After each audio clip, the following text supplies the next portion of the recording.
లీలామహల్లో చూసిన గొప్ప సినిమాలు నా జీవితంలో ఇప్పుడు చూడ. గ్రేటెస్ట్ సినిమాలు చూశాను. 10 కమాండ్మెంట్స్ చూశాను, బెన్నర్ చూశాను, క్లియోపాట్రా చూశాను, గన్స్ ఆఫ్ నగరం చూశాను. ఎన్ని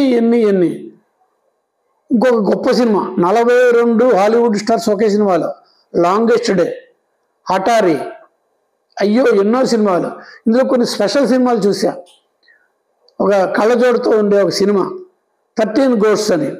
ఇంకో సినిమా ఒకటి చూశాను, the sky above the mud below అని. మమ్మల్ని ఎలా చేయలే పిల్లల్ని. అది ఒక డాక్యుమెంటరీ అనమాట.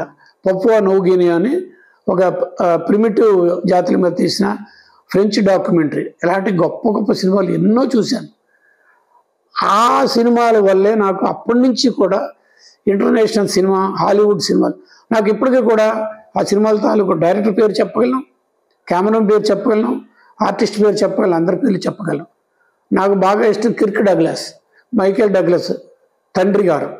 అది కాకుండా జాన్ వేను. నాకు ఇంకా ఇష్టమైన వాడు రజనీకాంత్ ఎలాగో తమిళ సినిమాలు అలాగా స్టీవ్ మెక్వీన్, గ్రేట్ ఎస్కేప్ అనే సినిమా. ఇలాగ ఎన్నో గొప్ప గొప్ప సినిమాలు చూసి మైండ్ టోటల్గా హాలీవుడ్ సినిమా మేనియాకి వెళ్ళిపోయాయి అనమాట.